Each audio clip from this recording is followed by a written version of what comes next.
Let's go. Reb Shimon ben Nanas says we spread a kid's hide over a chest, a box, a closet that has caught fire because it singes. Likewise, we may make a partition with any vessels, whether full or empty, so that the fire may not spread. Reb Yossi prohibits food, making a partition with new earthenware vessels filled with water uh, because they cannot endure the fire and they crack and thereby extinguish the fire.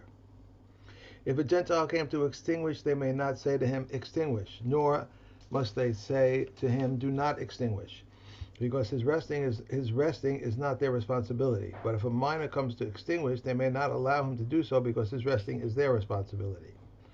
And we may invert a bowl over a lamp in order that it not set fire to a beam, nor over feces because of a child, or over a scorpion, or that it not sting. Rabbi Yehuda says an incident came before Rabbi Yochanan ben Zakkai, an Arab, um, and he said, "I fear for him that he is liable for a sin offering." Okay. Okay. Um, Continuing on the subject, so Mishna Ches, Nochi she'edlikes haner. If a non-Jew went and lit a candle, Mishtamish Ora Yisrael, then a Jew is allowed to use the light of that candle. Then Bishvil Yisrael Asur. But if it was done on the Shvil Yisrael, no, never mind. That's not what it means. If it was done before, if it was done on behalf of a Jew, then it's Asur. Did you get my little joke there? No, I missed it. I'm sorry. Okay. I'm looking at this and I'm paying attention. No, I'm at, there's a, the hiking trail called the Shvil Yisrael. no, no. Is a hiking trail that goes all the way from the north of Israel to the south. It takes like 3 months to do it if you do it properly. Really? 3 months? Ooh. Yeah, it's a zigzag that goes all the way through Israel. Obviously, it comes close to Beit Shemesh at one point. It's a big cult thing to go out and do the Shvil Yisrael. So as I see the Mishnah is that if the non-Jew lit this candle on the Shvil Yisrael, then it's Aser. No, that's not. That would be a bad reading of it. But if it's Shvil Yisrael on behalf of Israel, then it's Aser. Okay. That's why I didn't get it. So I didn't know about the trail, right? Yeah. Okay. Mile mayim lahashkos behemto. If he fills up water to water his own flocks, mashke acharav Yisrael. So then the Jew is allowed to take the leftover water in the trough for his own animals. V'im bishvil Yisrael. If, however, he did it on behalf of the Jew, then it is aser. Um, Similarly, asa goy kevish lered bo. If he was on a boat and he built a little ramp to get down off the boat for himself, Yered Achav Yisrael, and a Jew is allowed to come down after him. In Bishvil Yisrael, Aser, but if he did it specifically for the Jew, then it's Aser. Maaseh b'Rabban Gamliel uzakenim shahayu ba'in b'sfina. There was a Maaseh with Rabban Gamliel. We've had I think all these Maaseh that we have with Rabban Gamliel and the Zakenim. I think it was all one Maaseh where Rabban Gamliel, we also have this in Eruvin where it turns out that they could disembark because they were within the Tchum Shabbos at the time that the sun went down. But now they have a goy who built a ramp with them as a goy kevish, so the goy made the ramp to go down. The Yardu bar Rabban Gamliel was a Kanim. But we also had this Maaseh when it came to Masros and Chumas, because it was Erev. This was on Erev Pesach, and they had to make sure that the Chumas and Masros were all done. Remember, they had to this whole thing where he said all the things are given to Rabbi Eliezer, and he's and the place is rented to him so that he can get a Kinyan Agab Karka, and he gives the masters to the Maser Rishon to who was the Levi, Rabbi Yeshua, I think was the Levi, and then he gives gave the Maser Oni to Rabbi Akiva, who's the Gabbai for Tzedakah.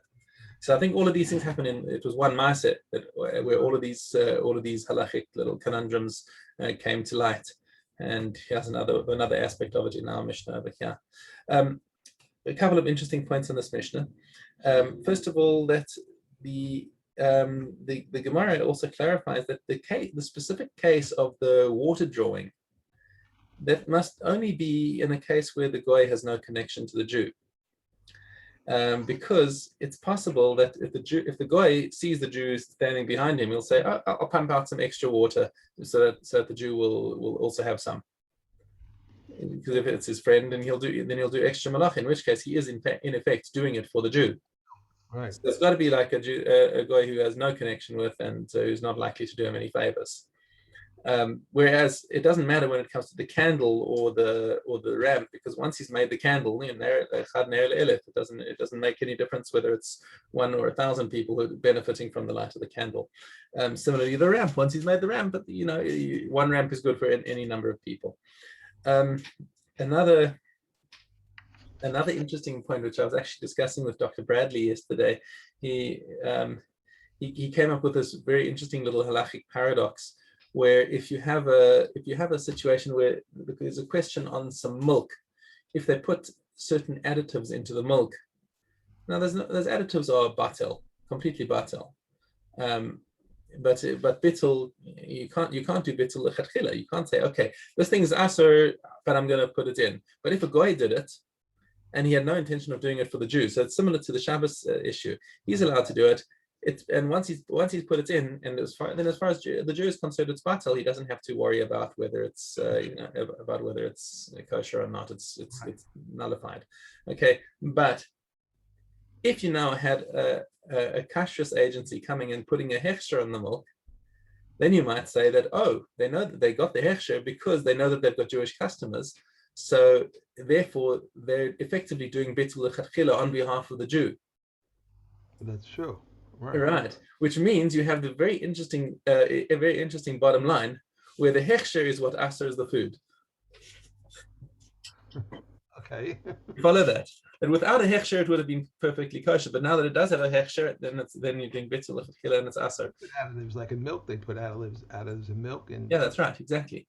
So milk in general, if you hold by the Rav Moshe's heter, then you can take any government milk, let's say in America. It doesn't need a hechsher. But if it has a hechsher and they're adding in, putting additives in, then they're doing it on behalf of the Jews who they know are their customers. In which case it's aser. So without a hechsher it would be kosher, and with a hechsher it would be aser. I think vitamin D is one of the big things they add to it. So. Right. By the way, I learned in the class where we're talking about milk and davash and all this stuff. So someone said that milk is made from the blood of the animal, of the cow. I said, I didn't know. They said, no, it goes through the whole digestive system with the blood and everything else. The blood is like almost in the milk or something like that. It's made, that's what he said. I didn't know that. I never heard that. He said, no, he learned that the blood is the thing that helps turn the milk or something well, like that. Yeah, okay. I mean, if blood is part of the whole system, sure, but I mean, there's blood throughout every creature, but that doesn't mean that there's blood in the milk. Not in that. I said it wrong. Not in the milk, but that's what helps make the milk. The blood. Yeah, of course. Okay, but so does the food that the cow eats, and I mean, tachlis, it's got mammary glands. That's what makes the milk. Okay, the mammary glands are fueled by the blood, which creates the oxygen and whatever. That's a bit of a stretch to say that there's blood in the milk. No, he didn't really mean. And then he said, if you want to get out a milk stain, take some blood and put it on the milk stain. It'll come out. I don't know. Follow the spider to catch the fly. Okay. All right. Okay. Next. Kol hakelim. Now we're moving on to the name of muktzah. So there's Kahati here has got a very long preface about muktzah. Just to give you an al regel achas of this, is that what's the reasoning behind the Isser of muktzah? Muktzah is a completely fabricated thing by Chazal. It's not based on any particular Torah mitzvah. Mm-hmm. Normally, when Chazal say that we don't eat chicken and milk because of meat and milk, it's a gezerah. Right. That's meant to protect the core of Basar B'chalav. But there were 7 things that Chazal made up from whole cloth. It was a complete thing that they came up from of their own accord. It wasn't protecting any sort of core mitzvah. So one of them, for example, would be Hanukkah candles, and the second one would be Megillah. But one of them is Muktzah. So the din of Muktzah was created by Chazal in order to protect the sanctity of Shabbos. It's a general thing. It's not any particular malacha that they're trying to prevent you from doing. What they wanted to do was to make sure that that Shabbos had a certain air to it, because they said if we allow people to just pick up anything they want, then people will spend the Shabbos technically not doing any melacha. They could move their tools around and move their furniture around and move everything, and basically Shabbos becomes like a Yom Chol. And particularly in the case of people who themselves are not generally engaged in melacha. If you've got a craftsman who during the week is busy hammering at his anvil or whatever, and comes Shabbos you can see, okay, he's taking a rest. But for people, let's say scholars, who in general are just sitting and learning, and comes Shabbos, then they're going to sit and learn. What's the difference between Chol and Shabbos for them? So they wanted to make an extra gather that. I just saw a tail. Yeah, so, yeah. I didn't even know she was here. Yeah, I should get out. Just take her outside a second. Sorry. Okay, come on. Okay, take your eye outside. There you go. That's good. Sorry. Okay. So they wanted to make sure that there was that it was clear that there was a clear thing that there's certain things that you just can't touch, not touch, but move, things that you can't move on Shabbos, and there are varying degrees of what these kalim are. One of a fairly common Amaret's kind of misconception about muktzah is that the things that are the most muktzah are the things that you use to do that you do malacha with. Right. Right, which is exactly punkt verkehrt. That's actually one of the more makil forms of muktzah, because at least it's a kli. So, for example, we're going to learn in the Mishna over here that if you've got a hammer is usually used for malacha, for driving in nails. But if you have a nut that you want to crack, and you've got nothing else to do it with, so you pick up the hammer and you crack the nut. That's fine, and that's not the most severe kind of muktzah. You're allowed to those kinds of kalim. You're allowed to move, even for the sake of just wanting their space. Like if you're on the kitchen counter and you see, somebody left a pair of scissors on the kitchen counter, you say, okay, I want to prepare the food over here. So you pick up the scissors, put them back where they belong, and carry on what you're doing. The only thing you can't do for a klisha malach isur is move it for its own sake. So, for example, you see you've left your camera out on the mirpeset or something like that, and it's in the sun, and you're worried that the sun's going to damage it. So there, you're not allowed to pick it up, because now you're doing it for its sake. If, however, you need to use the table on the mirpeset in order to set up lunch, then you pick up the camera and stick it inside where it belongs. Okay. I always thought the Torah, even though it's completely rabbinic decision of the muktzah, I always thought the Torah referred to it when they said to make a fence, to protect Shabbos, to protect. So I thought that was like a reference to making to the Rebbeim. That maybe an asmachta, what they call an asmachta, that they say. Right. Yeah, so here's the din that the Chazal have got, the rabbis have got a duty to guard it and make their gezeres, which is that's what we follow now. And now that it's been paskened by Rabbanan, it's got the din of a Torah din, because it says in last week's parsha, 2 weeks from Shoftim, you're not allowed to deviate from what they're saying yamin or small. If they say do it, you do it. That's so the Chazal have a Torah vested right to pasken halachas like this. If I saw a scissor on the counter, I would want to move it for a safety's sake, because of kids. I mean, my kids are older now, but if you had little kids, for them. Okay, so safety is another overriding concern. That's that's a stronger concern. But just a camera, for example, is not a. My wife, are you a lefty? No. No, my wife's a lefty, so every time she puts the scissors in the drawer, it's facing the other way. So the points of facing down, I always turn it around. I always think the next day I'll see it back. All right. Yeah, we don't have any right left conflicts. We've got a full house of right-handers. Uh, okay. Okay, so so just to finish out the a couple of basic levels of muktzah is that that was the klisha malachtale. So then you have something that's muktzah makmas gufo, which is a very severe form of isur, which is something that has no purpose, a rock. Okay, if you just there's some a rock in the garden, it has no purpose on Shabbos. That you can't move for anything. Unless it's, you'll find ways if you're going to do it with a shinoi, if there's a specific need for it or whatever. But in general, these things you have no purpose. If you find it on your kitchen shelf, you're gonna have, and you need to use the space, you're gonna have to move it with a shinoi. Okay. So anyway, that's a more severe form of isur than a kli shemalachal isur. All right. So all kalim can be carried on Shabbos. So let's say you've got a little portable cupboard, and their doors may be carried with them. Even though the door fell off on Shabbos, because we're talking here about a sort of a portable cupboard that has detachable doors. They're built to go on and off. So these doors are allowed to be moved as distinct from doors of a house. Because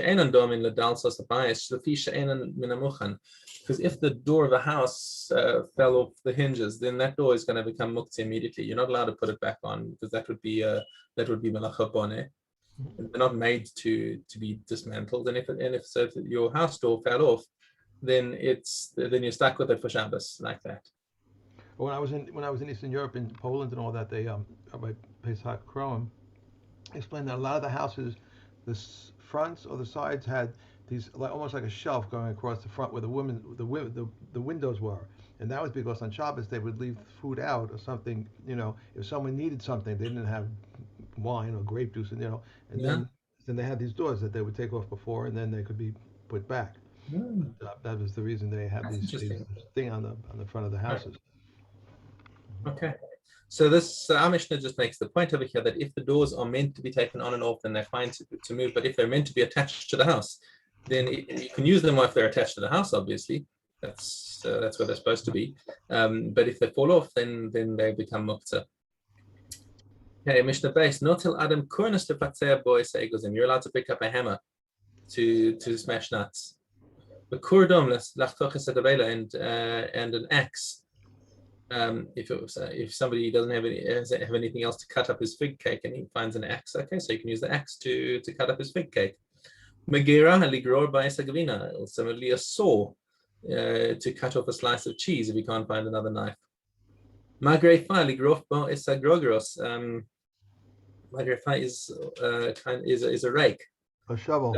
A shovel. Sorry, beg your pardon. A shovel in order to scoop up the dates. Or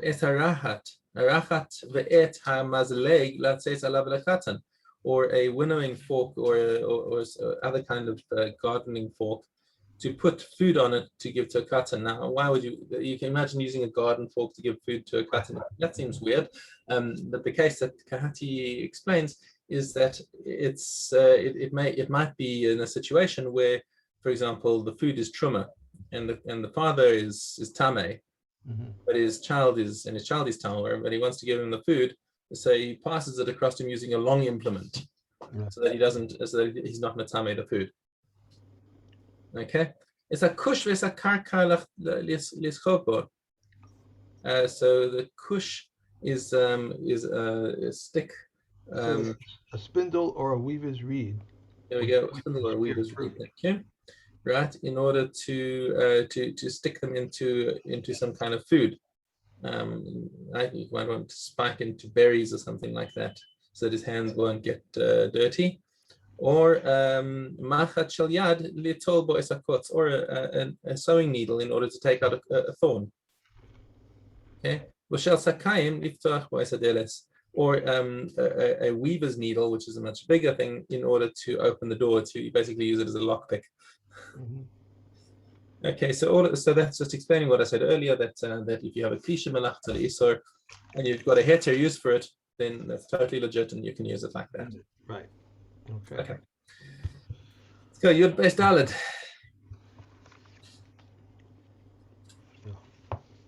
One who writes two letters in one period of forgetfulness is liable, whether he wrote with ink, with orpiment, or with vermilion, with gum, with ferrous sulfur, or with anything that marks on two walls forming a corner, or on two pages of a ledger.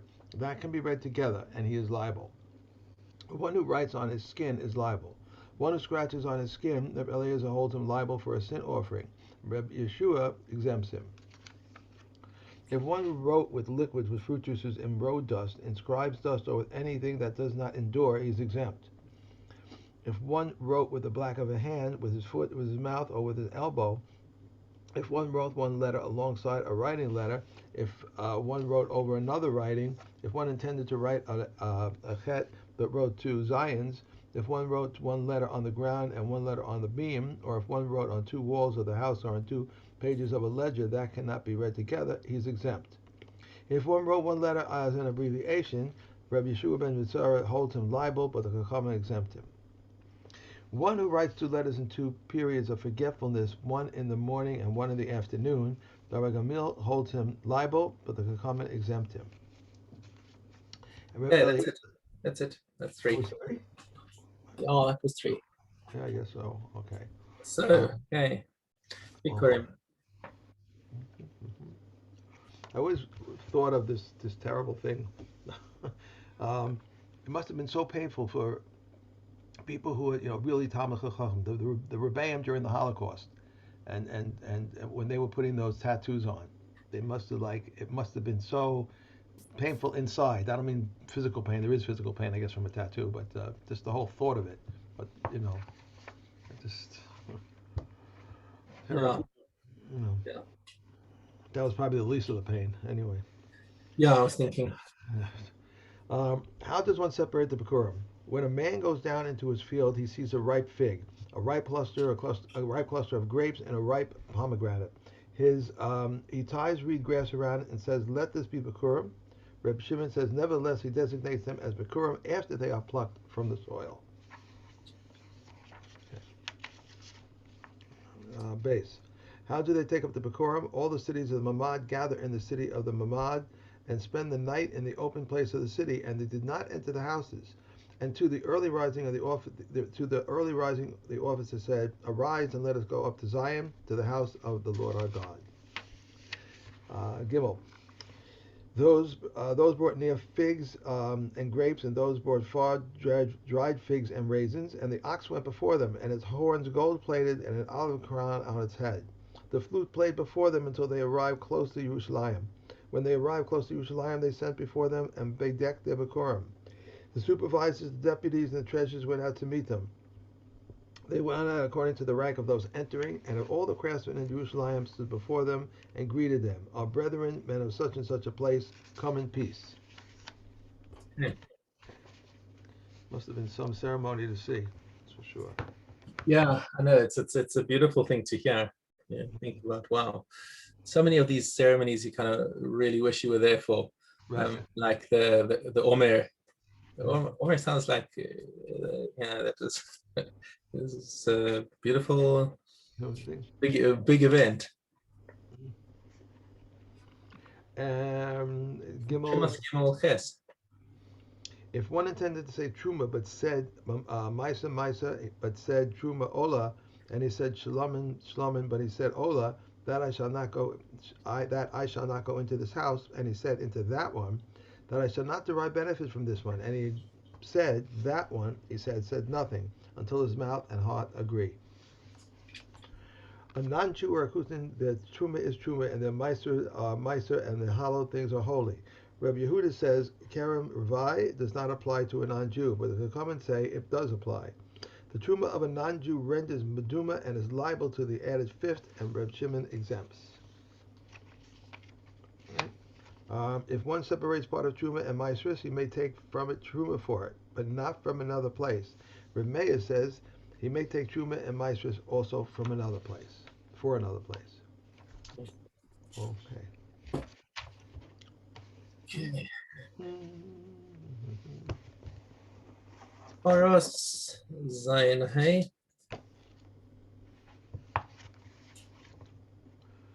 If someone leaves an Amar Aretz in his house, discard it. When he can see those who enter and those who leave, the food, the drink, and open earthenware vessels are tameh. But the beds, seats, and sealed earthenware vessels are tahor.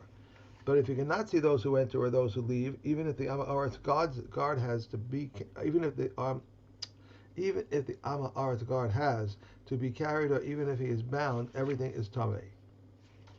If the tax collectors entered into the house, everything in the house is tameh. If there is an idolater with them, they are believed to say, "We have not entered," but they are not believed to say, "We have entered, but we have not touched." If thieves entered into a house, nothing in the house is tameh except for those items in the area where the thieves walked. And what do they render tameh? The food, the drinks, and open earthenware vessels. But the beds, seats, and sealed earthenware vessels are tahor. And if there is an idolater or woman with them, everything in the house is tameh. If one placed his clothes in a cubbyhole of the bathhouse attendants, Reb Eliezer ben Azariah says rules that they are tahor. But the sages say until he gives him the key or seal, until he makes a sign. If one leaves his utensils from his wine pressing season to the coming wine pressing season, his utensils are tahor.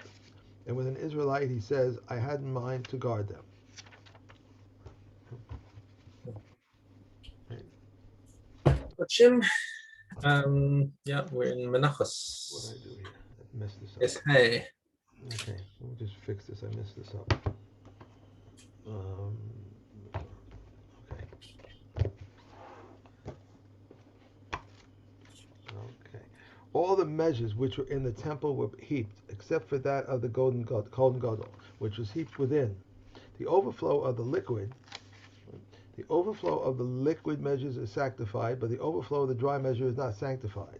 Rabbi Akiva says the liquid measures are consecrated before their overflow is sanctified. The dry measures are not consecrated, therefore their overflow is not sanctified. Rabbi Yossi says it is not for this reason, rather, it is because the liquid is displaced, whereas the solid is not displaced. All communal and individual sacrifices require libation offerings except for the Bechor offering, the Misa offering, the Pesach offering, the Chatas offering, and the Asham offering. However, the Chatas offering of the Mitzorah and Asham offerings do require libation offerings. No communal offerings require leaning, except the bull, which comes for any of the commandments, and the he-goat designated to send the That's the one where the Sanhedrin makes the mistake that we learn in Horayos. Reb Shimon says even the he-goats for idolatry. All offerings of individuals require leaning, except for the Bechor offering, the Misa offering, and the Pesach offering.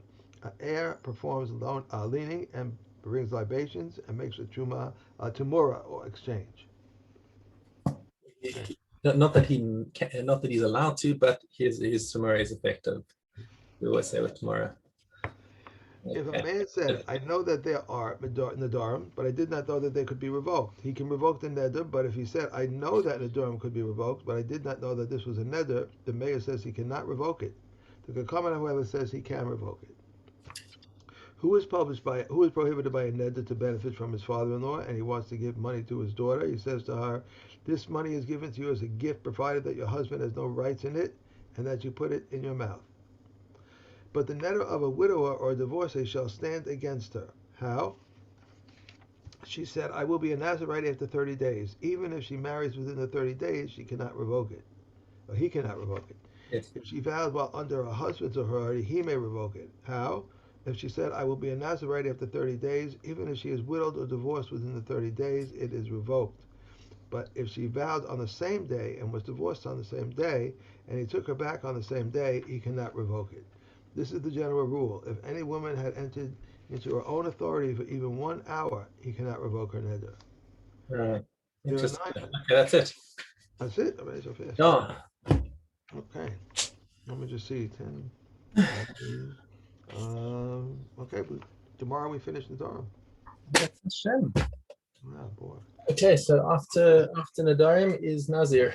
Nadia. Okay. Nazir. Nazir. Okay. All right. So I will see you, Okay. Mr. Shim, tomorrow. Tomorrow's what's Shaul, I can't stand this. Today is Wednesday. I cannot get out of my head that it is not Tuesday. And Tuesday I thought was Monday. Every week I go through the same thing. It's really bad. Yom Yom Revi'i b'Shabbos. Right. They say it in shul just for people like you. Thank you. Have a great day. Thank you, you too. Bye. Thank